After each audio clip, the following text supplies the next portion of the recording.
Liane Davey, welcome to Partnering Leadership. I am thrilled to have you in this conversation with me. Oh, thanks, Mahan. I'm so excited to be here. Looking forward to this. Can't wait to talk about your newest book, Thoughtload. Manage the madness and free your team to do great work. There is a lot of madness in our work environments, Leanne. There But is. before we get to that, we'd love to know a little bit more about you. Whereabouts did you grow up, and how did your upbringing help contribute to who you've become?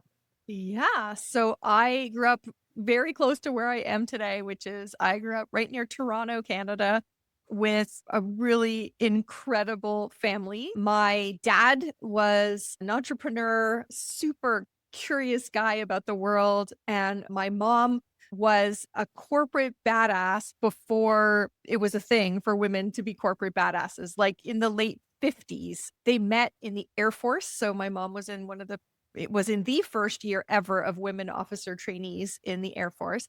So I was super lucky, grew up with them. And then my brother, who's a cancer research scientist. So I'm a nerd because of them. So probably the one story that most people think is funny, having a very strong nuclear family. People always imagine in the 70s and 80s that you sat around the dinner table, and we never sat at the dinner table. We sat in front of the television because we watched the local news, and then we watched the national news, and then we watched the PBS McNeil Lear News Hour. And as we watched, if there was something you didn't know, you had to get up and go over to the Encyclopedia Britannica and look it up. Or if there was a place you didn't know, you had to go get the atlas. So curiosity, just a fascination with the world, all of that comes from the very beginning for me. And I'm still just as big a nerd today. What an outstanding way to nurture that curiosity in you by your parents, Yeah. in your family. And obviously, you have kept that. One of the things, Leanne, I continually talk about is the fact that we need even more of that curiosity as the world around us continues to change a lot faster. And that's where I see a lot of relevance to some of your thoughts and perspectives in Thought Load, in that the vast majority of executives I deal with, Leanne, are feeling extremely overstretched, overburdened, overwhelmed. What was it that got you to start thinking about this being an issue that you wanted to address with your latest book? Yeah. So, by way of background, I have a PhD in organizational psychology. And so I've spent my whole career working directly with clients with a lens of an organizational psychologist and a toolkit of an organizational psychologist. And every 5 to 10 years, the most important challenge for my clients evolves and changes as I'm using that lens. And so, about maybe 7 or 8 years ago, before the pandemic, I started noticing that people wanted to talk about change management. They wanted to talk about the pace of change. And I was getting called on as a keynote speaker to talk about this all the time. And the thing that I really noticed is that while the psychology of change, the human reaction to change is no different today than it was 100 years ago. Change still throws us off our game, makes us anxious. That change in organizations had changed. It used to be an event. I still have from early in my career, I have like hats and t-shirts and swag associated with changes that were so big that you got swag with the name of the change on it. You would plan for it, have binders with tabs and laminated stuff.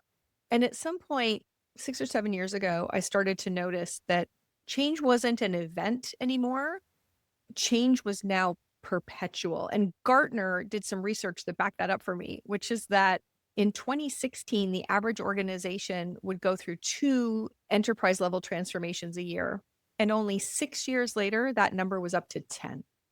So I thought, this is what needs my attention right now. So that's where it all started. You open your book with the pilot metaphor, Yeah. full throttle, no lift. What I wonder is, what did that leader see that most leaders miss in your view?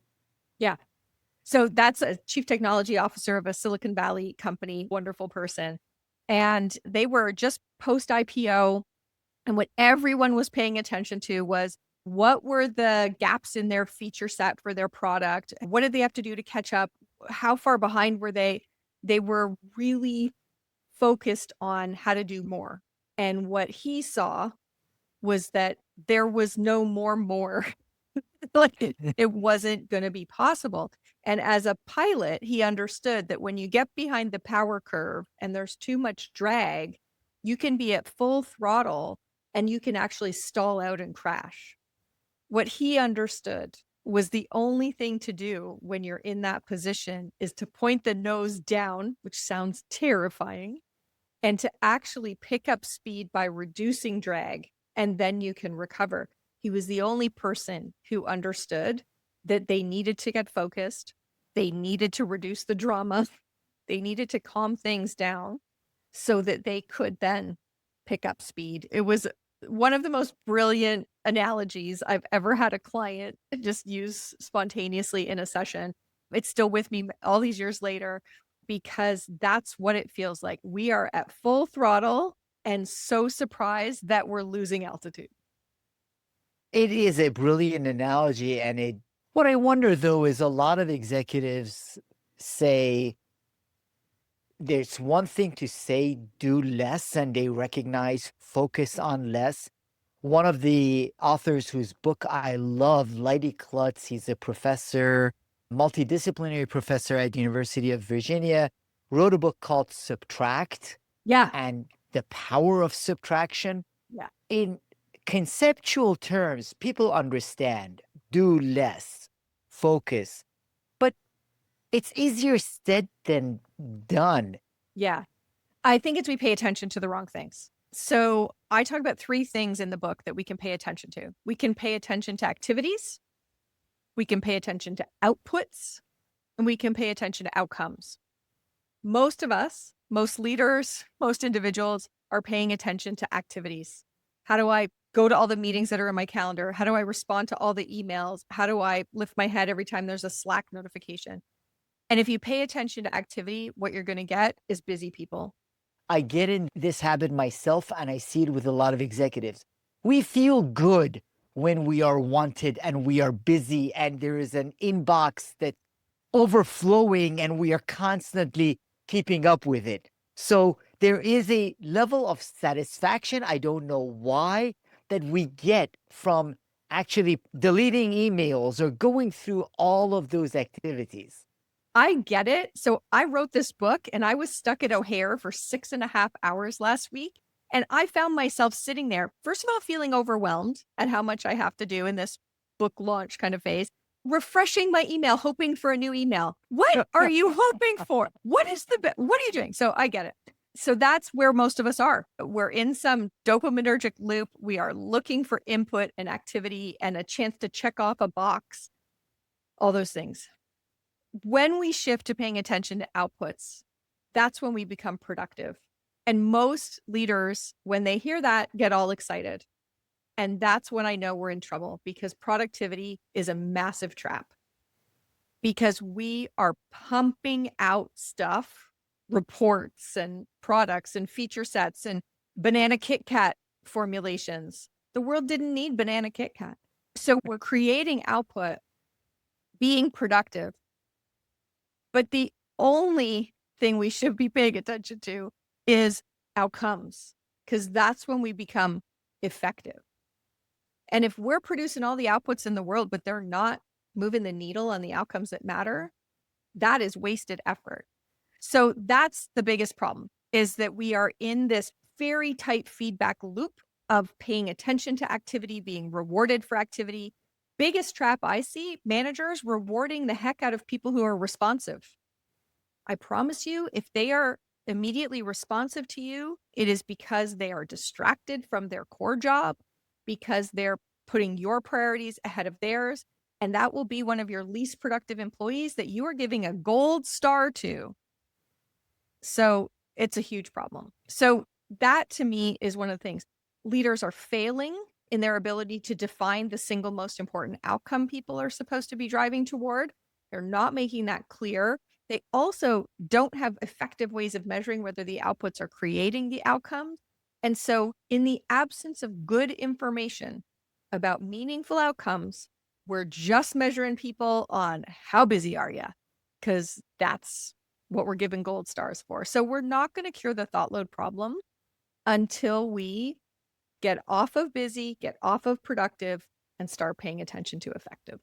That is really hard to do, Leanne, understanding what the real outcomes are and focusing the team and the individuals in the team Yeah. toward those outcomes. So you're saying do away with those productivity hacks. I'm okay with productivity if it's productivity in service of effectiveness. So what I don't want is just people producing work slop. And whether it's you producing it or AI producing it, there's so much work slop getting produced. Reports that never go anywhere. I told this story in an old book, but I had a friend. Oh my God, I love this man, Jim Pierce. Amazing, amazing guy. And he was the head of IT for the Canadian subsidiary of a big computer company. And he and his team were spending hours and hours a month creating reports to send to the head office. And because he's a bit of a cheeky monkey, he one day took every page of every report and plastered the boardroom with every page. And he said to the Canadian CEO, "Do I have your permission to stop sending one report a month until somebody notices?" And the Canadian CEO said yes. And he went 8 months with no one noticing. So how much energy is going into production that clearly was not moving the needle on any outcome that mattered or any at all? So that's what I'm worried about. I'm worried that a huge amount of our production is in service of production, right? It's just as opposed to the outcomes that we're actually here for. And in the book, I tell my own epic fail, which is I started in 2012 writing a weekly blog. And I was so proud of myself for how consistent I was. I would see other people's blogs I'd click on, and the last one would be like 4 years previously. I'm like, I'm so consistent. I was so proud of myself. And at some point, I realized that people were unsubscribing, that this was not what was a way to deliver these kind of ideas. Was I actually helping people to achieve amazing things together, which is the outcome I'm after? And I was like, oh no, I have to take my own medicine. I'm proud of my output that is not moving the needle on the things that I care about. So I know it's hard because I fall victim to it, but there's nothing better than writing a book to increase the accountability to change your behavior. It is a hard reality for all of us, Leanne, and I appreciate you sharing that story with respect to you having to look at your own output and seeing if that's really moving the needle or not. Now, you talk about thought load. Yeah. What is thought load and how do you differentiate between workload and thought load? Yeah, I just look at work as the actual outputs that lead to the outcomes of the role. Is it actually your work? To me, most people I talk to would be thrilled to do the work. They're like, it's interesting, it's challenging, it's good, but my work is 5 hours a week or 10 hours a week if you're lucky. Then I'm in 20 hours of meetings, doing 11 hours of email, 5 hours of responding to Slack channel, 2 hours of Sally perching her right butt cheek on my desk, complaining to me about right? It's the 2 hours I spent this week fielding calls from my kids in the middle of the day about some project they were working on, whatever, right? So thought load is the invisible tax on our performance and our presence that comes from a combination of three things: the cognitive demands we're under, the emotional burdens we're being triggered by, and the depleted energy reserves that we're trying to carry the load with. So workload to me is how much effort and labor needs to go into producing the outputs of your job. Thought load is all that and everything else. So that, and the problem is that the neuroscience of thought load is really scary. I call the three things the treacherous triad because, for example, as your energy goes down, one of the first things to go is your ability to calibrate what you should pay attention to and what you shouldn't. So all of a sudden the cognitive demands go up because you're paying attention to things that don't matter. One of the next thing to go is your ability to figure out, is that really a threat? Is the boss really mad at me? And you're triggered much, much more easily. So, as one becomes a problem, it affects the other two. And we just go in this sort of death spiral of thought load. And thought load, as your thought load gets heavier, your productivity goes down, your creativity goes down, your presence goes down. You just go inside to try and cope. You're less accessible to your teammates. It affects trust and collaboration. You have nothing left for your family at the dinner table. Your head is still at work. So thought load is incredibly costly. If we can lower our thought load, it's amazing how much workload we can produce. But unfortunately, most of us are just riding with such a high thought load that there's no space for any of the things that help us contribute effectively. For executives listening, how can they reduce the burden of that thought load? So let's take the three in order, right? So we've talked a lot about the cognitive demands. The most important thing an executive can do to reduce cognitive demands is focus on a priority outcome. And when I say priority, the word priority comes from the Latin that means first. And we had the word priority in the English language for 400 years without it being pluralized, because you can't have more than one first. And at some point, probably some consultant somewhere decided we could have priorities and totally shifted the meaning to a priority as something important, not something first. We have got to claim back our word priority. So you can't have more than one priority. You can have priority 1, 2, and 3, sure, but they have to be in order because it means what comes first. So first, outcome oriented, and second, in order. That's the biggest thing that you can do as a leader, and helping people reconcile with, okay, what if these two things are in tension with one another? What do I do? How do I make sure that this cascades down appropriately through the layers of the organization, not just the CEO being at the top and then hoping it cascades, but making sure it cascades. So that's number one. Number two, emotions are not optional. And we need more leaders to understand that emotions are part of the human operating system. And the more we try to deny that or make people believe that emotions are unprofessional or unproductive, they're not negotiable. So I don't know why we're having this fight. What we want is to be able to help people process emotions efficiently, because emotions are full of data. But if we don't interrupt and work with the emotion before it turns into feelings and stories and narratives, feelings are full of drama. So that's the second thing. We got to learn. And I just saw the most phenomenal study of Navy SEAL type people in the Australian military who, having done a little bit of this emotional regulation training, understanding how to process emotion, they had incredibly different performance on all sorts of critical outcome tasks. So emotions and being able to deal with your emotions is not for airy-fairy, wimpy, liberal snowflakes. It's for badass Navy SEALs. So we need to get better at processing emotions, taking out the data before they turn into drama. That's number two. And number three, we need to understand that humans have renewable sources of energy if we allow them to renew them. We can get energy from what I talk about in the book as waterfalls of energy, working in flow, working on something really meaningful. And we can get energy from a deep well that we have to dig for.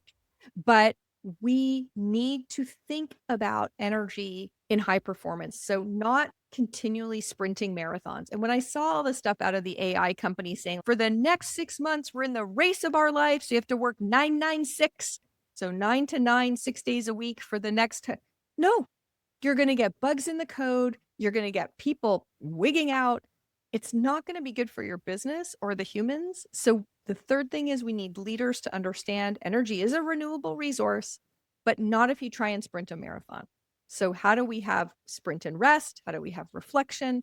So those three things, if I could get leaders to focus on outcomes, help people process emotions, and treat energy more as a renewable resource, I would be thrilled and people's businesses would be much more successful. Those three are Powerful. And I hope everyone listens and re-listens to that clip right there, Leanne, because it will make a significant difference to how we are able to take advantage of the human potential in our organizations, which Yeah. I do believe will become a lot more critical.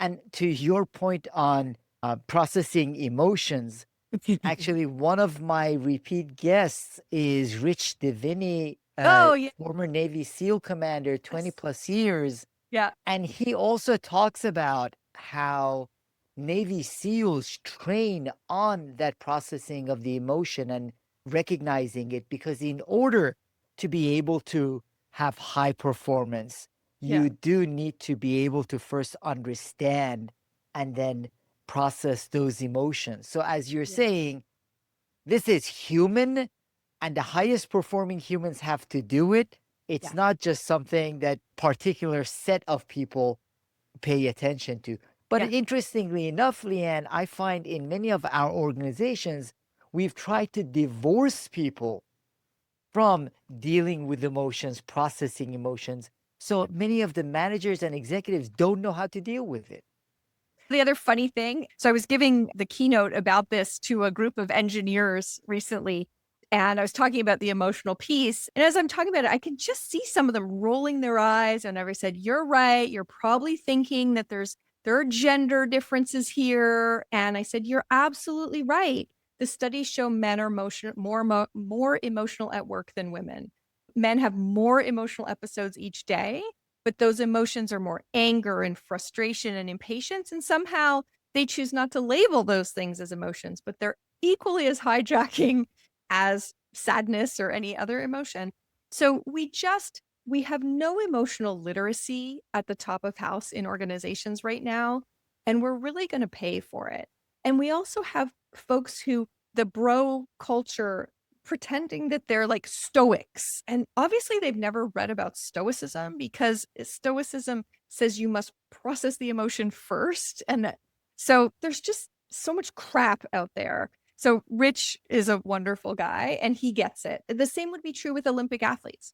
If you want the highest performance, you are all over processing your emotions, not repressing them, not pretending they're not there. So let's make some progress on that in the workplace, please. Absolutely. Because the other thing you talk about as well, you describe emotional contagion and the impact that the leader's emotional tone has on the rest of the team and organization. Yeah. Yeah. So emotional contagion is the unconscious spread of an emotion from one person to another. We're still trying to understand the neuroscience of it. They believe it's a mechanism of our mirror neurons that you feel a certain way, your body reflects how you feel. So if you're feeling demoralized, your pupils may expand, your brow furrows, your shoulders slump, and my mirror neurons pick that up and I mirror you because we're very social creatures and most of us mirror. So then all of a sudden I'm slumped and then my brain goes, "Oh, your shoulders are slumped and your brow is furrowed. You must be sad and demoralized." So we believe that's the mechanism by which an emotion spreads around a team, but we don't even know it's happening. But you've all been in a room where you felt the vibe just suddenly go, or go the other way. It can go both ways. So for a leader, becoming very emotionally literate about what's going on in the room and and what we want to differentiate here is the difference between sympathy, so we're back to Latin again, feeling with, versus empathy, feeling for. So we do not want sympathy in our team. We don't want everybody to go to the same bad place. We want to interrupt that with some great questions, with curiosity, with getting it into more of the frontal lobe, the more cognitive. Oh, what's going on? How do you see this playing out? What are you imagining? And that way, people in the room can feel empathy for the person without feeling sympathy. Because if we all go down, if we all go down together, nobody's helping. So we've got skills to build in this whole emotional domain, and we are not going to fix thought load by just and every interview I have, it's amazing how quickly people will start just talking about cognitive load. And I'll say it's not called cognitive load because cognitive load is only one piece of the puzzle. If we do not equally understand that You remember was it Porter culture eats strategy for breakfast? Michael Porter? Well, it's Or attributed to Peter Drucker, oh, even though Drucker, okay. he never So, said that. But anyway, go ahead. but that line, right? I would Yes. say emotional load eats cognitive load every time because that's the way our brain is structured. If something triggers your threat response or a fear response, the cognitive load's irrelevant. Your brain is built to focus everything on that. So that's what really worries me and that's why I had to write the book. There's a lot of great stuff out there from productivity focused people, but they do not factor in the fact that if we do not address this emotional piece of the puzzle, it will eat the rest for breakfast.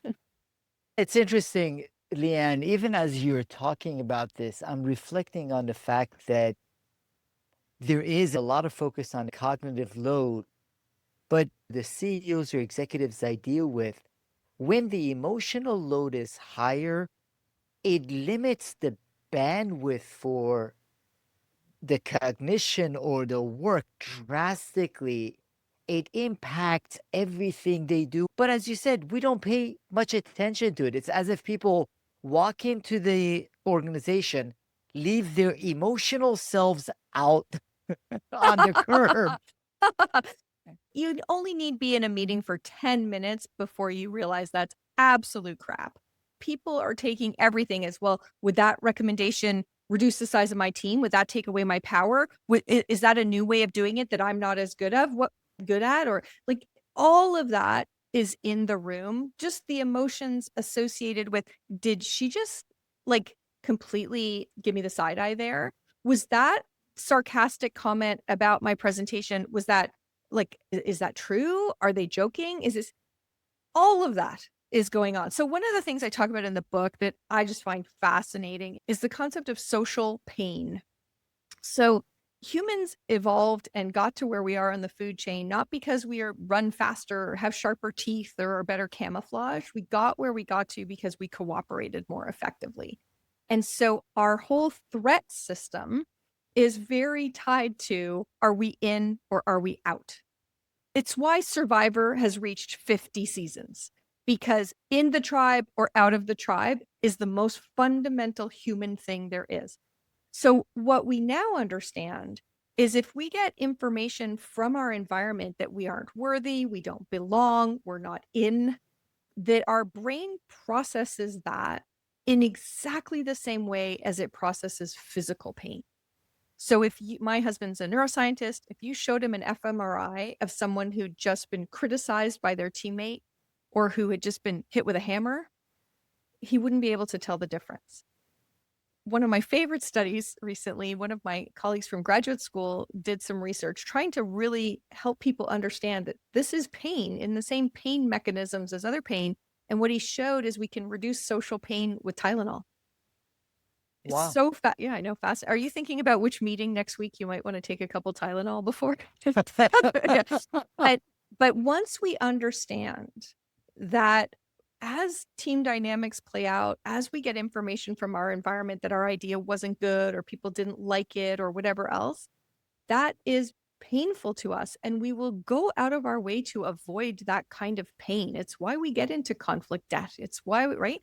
All sorts of things stem from that. So if we don't understand the emotional dynamics of the team that we're leading, if we don't understand emotions being different from feelings, if we don't understand how emotional contagion, sympathy, and empathy work, if we don't understand the basic mechanism of social pain, then we have no hope of providing the leadership our teams need.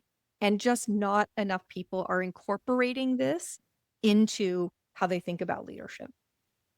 Such a powerful point, and what beautiful examples with respect to the impact.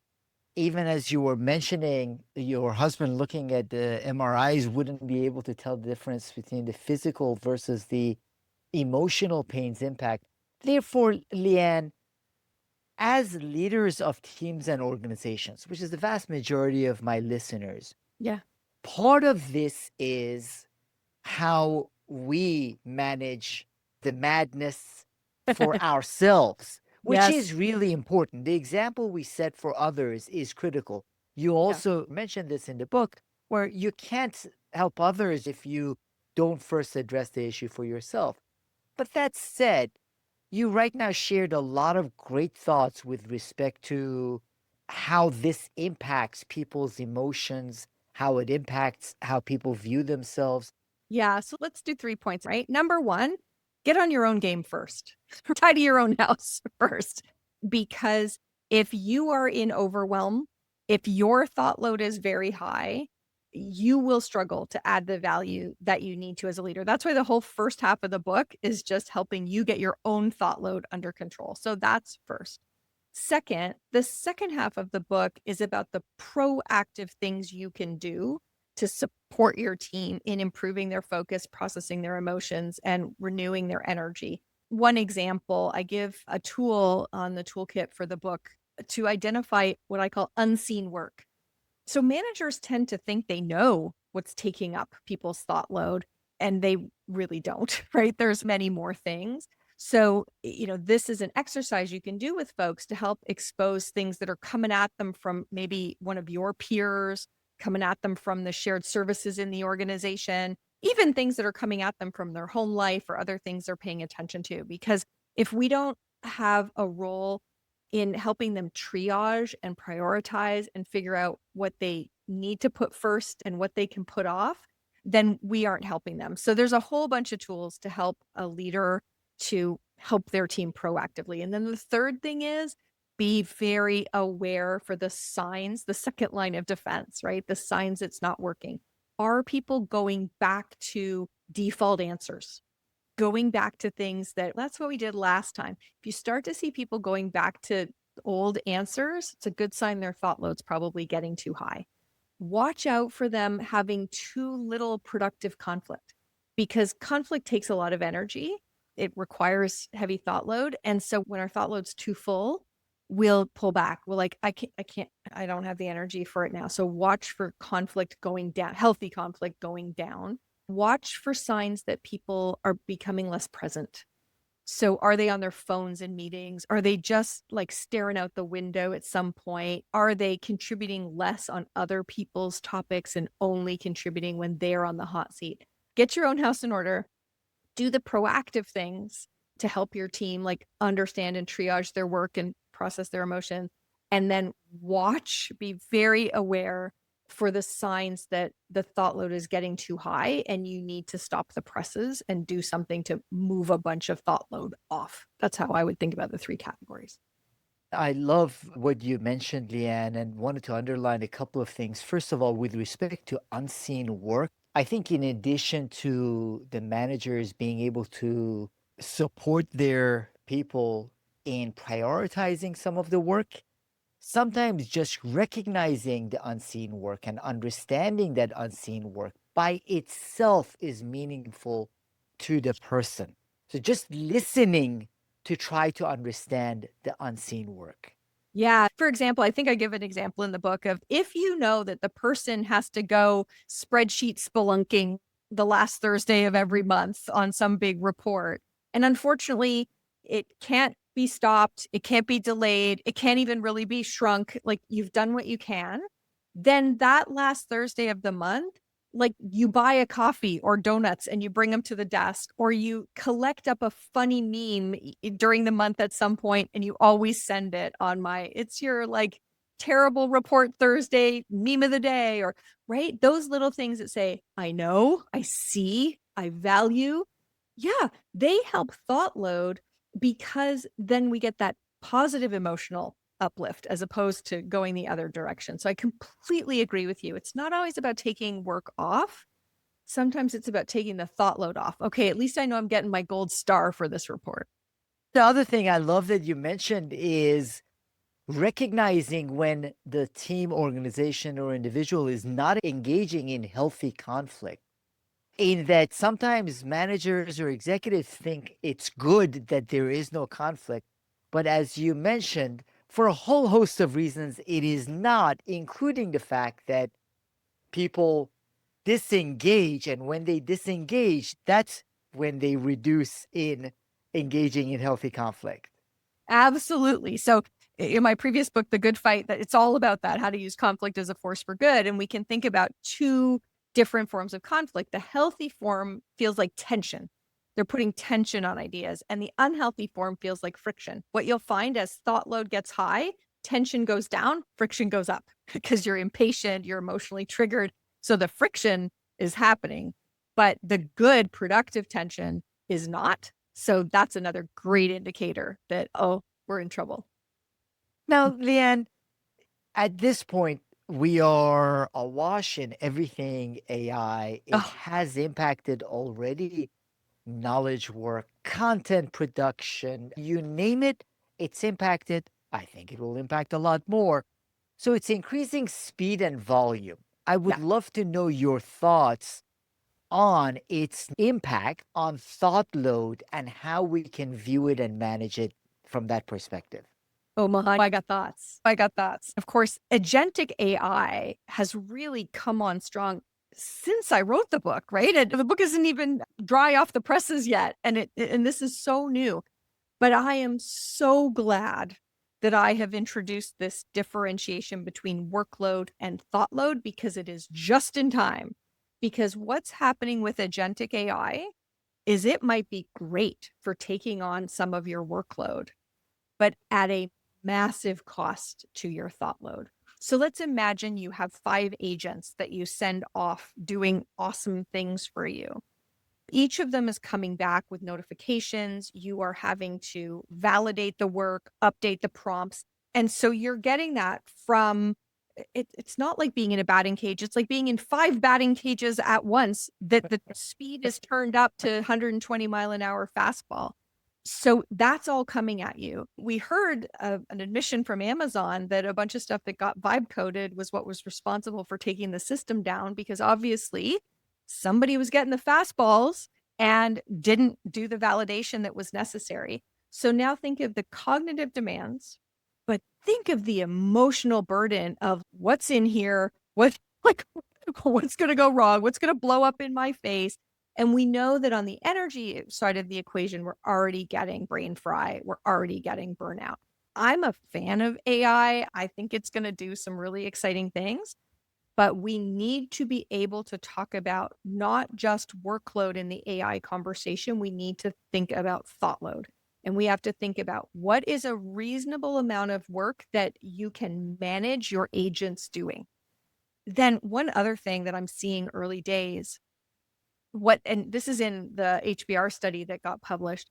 The other thing that's happening is scope creep in people's roles. Now that I have this great agent, I can be like, I've never been too impressed with how Missy's doing her job. Well, let me just ask Claude how Claude would do Missy's job better. And it's going to produce a 70-page report that I'm going to send to Missy. Now, Missy gets a 70-page report that might have some great insights, probably has some work slop, maybe some hallucinations, some poorly calculated numbers about the potential ROI. She has to add that to her cognitive demands. Now think about the emotional burdens of, are you saying I'm not doing my job?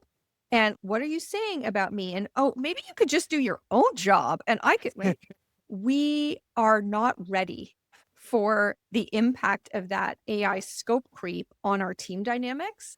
And I promise you that early days, the examples I have seen, it is not pretty. It is not pretty at all. So a couple of things. I couldn't be more excited of offering the world this thought load concept as a way to manage your AI, not just your AI workload, but your AI thought load in a way that's manageable. So I hope it helps and contributes to the right conversation to use AI to help us be more effective as opposed to contributing to greater burnout. Absolutely. And I love the analogy you use with respect to being in a batting cage and balls coming at you at all speeds from all different directions. AI is doing that to a certain extent. Yeah. However, the responsibility still stays with the human. Therefore, the outcomes become more important, how you focus and keep the right priority as your priority becomes more important. So, Yes. what you mentioned becomes even more important in managing the thought load in this age of AI. I'm also very hopeful with respect to what it can do for us if we manage the human side of it Yeah. which is ourselves and our teams, much more effectively than we have up to this point. So, Liane, for the audience to both find the book and also follow your writing and your work, where would you send them to? The easiest place is just to go to thoughtload.com. And I would love if they connected with me on LinkedIn. Those are a couple of great places to find me. What a joy it's been, Liane, learning more from you and your insights on Thoughtload, manage the madness, and free your team to do great work. Thank you so much for joining me in this conversation, Liane Davey. Thank you so much, Mahan. I really enjoyed it.